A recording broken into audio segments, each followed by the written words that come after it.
le lifting du visage, c'est une technique qui a beaucoup évolué ces dernières années pour partir sur des résultats beaucoup plus naturels avec des chirurgies beaucoup plus douces qu'avant. Donc en fait, ça s'adresse pas forcément à une classe d'âge, mais à un certain degré de vieillissement. Le lifting du visage, en fait, c'est essentiellement un lifting du bas du visage et du cou. Et quand on vieillit tous de la même façon, mais il y a un moment où on a des muscles qui sont dits des muscles possiers, c'est-à-dire qui permettent de faire ça, et qui vont se tasser, se fermer comme un rideau.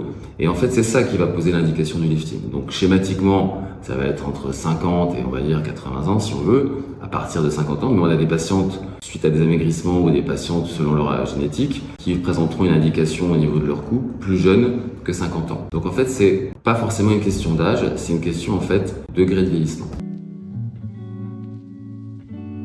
Alors, le lifting du visage ou le lifting cervico-facial, ça se déroule sous anesthésie générale. L'intervention va durer en général 1h30, donc en ambulatoire, rentrée le matin, sortie le jour même. Pas de drain mis en place après l'intervention. Moi, dans ma pratique, je mets en place un gros pansement qu'on va enlever le lendemain de l'intervention et ensuite une contention à porter pendant 8 jours. Et l'intervention va permettre le retour au domicile donc le jour même et une reprise d'activité assez rapide. Les cicatrices, elles sont situées dans le cuir chevelu en haut, dans l'épaisseur de l'oreille ici, c'est-à-dire pas en avant mais ici dans l'épaisseur de l'oreille, ensuite derrière l'oreille et ensuite dans les cheveux vers la nuque. Ça va nous permettre en fait de faire un décollement toute la zone qui nous intéresse au niveau sous-cutané pour aller chercher justement les muscles dont j'ai parlé qui se sont affaissés pour les remettre en position. Donc une fois qu'on aura remis en place ces muscles, c'est à ce moment-là qu'on pourra enlever l'excédent de peau. Mais le fond du problème, c'est pas de tirer sur la peau, c'est de remettre en place ces muscles profonds qui sont lâchés.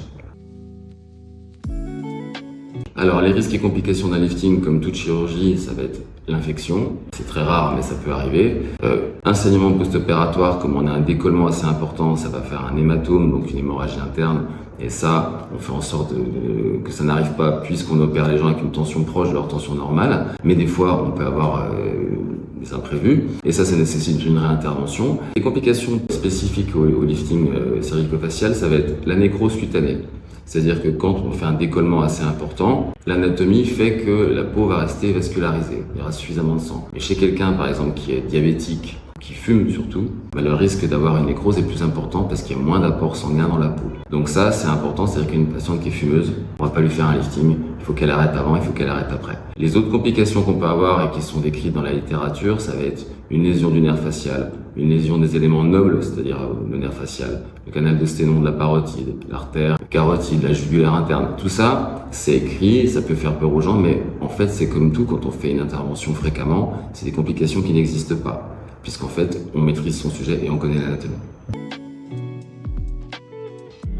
Comme je le disais tout à l'heure, on va mettre en place un gros pansement juste pendant 24 heures. Ensuite, la patiente revient le lendemain pour l'ablation de ce pansement. Elle aura une contention que moi je fais porter que la nuit pendant une semaine pour l'aider un petit peu à dégonfler. Mais en amont, je lui prescris des pommades cosmétiques à base d'arnica notamment et des compléments alimentaires à base de plantes, donc de phytothérapie pour anticiper et diminuer le risque d'échymose et d'œdème. Donc c'est à prendre avant et après l'intervention.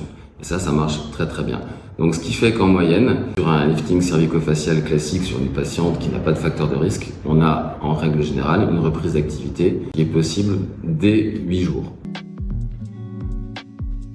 Alors, la durée du résultat des liftings du visage, on dit classiquement que c'est 10 ans. En pratique, l'effet véritablement visible, il va durer 10 ans. Mais comme je dis toujours à mes patientes, à partir du moment où vous êtes à ce degré-là de vieillissement et qu'on revient en arrière, si vous aviez par exemple une sœur jumelle à qui on ne va pas faire un lifting, si on vous prend en photo dans 5 ans, il y aura une différence, dans 10 ans, il y aura une différence, dans 15 ans, dans 20 ans, il y aura toujours une différence. Donc en fait, le lifting il va durer plus longtemps en termes de résultats profonds que ce qu'on va véritablement voir. En France, les patientes font rarement plus d'un lifting, mais dans certains pays comme le Brésil où j'ai pu travailler, elles en font plus parce qu'elles ont tendance à vouloir leur faire dès que les résultats vont être moins visibles. Tout à fait, on peut coupler le lifting avec d'autres interventions au niveau du visage, notamment la blépharoplastie, donc l'intervention sur les paupières. En revanche, on ne va pas pouvoir la coupler avec par exemple une rhinoplastie, puisqu'il y a quand même, quand on fait une rhinoplastie, pas mal d'œdème post-opératoire, donc ça va nous gêner pour opérer et faire un lifting correctement.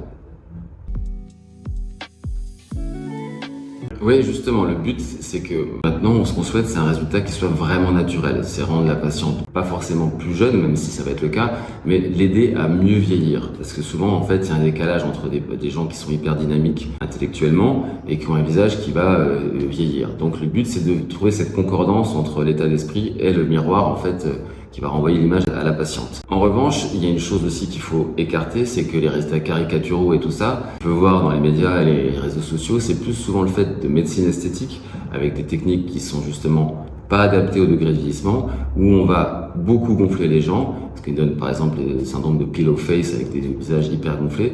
Et ça, justement, c'est l'inverse du résultat d'un lifting. C'est des résultats qui sont antinaturels et c'est absolument pas ce qu'on souhaite.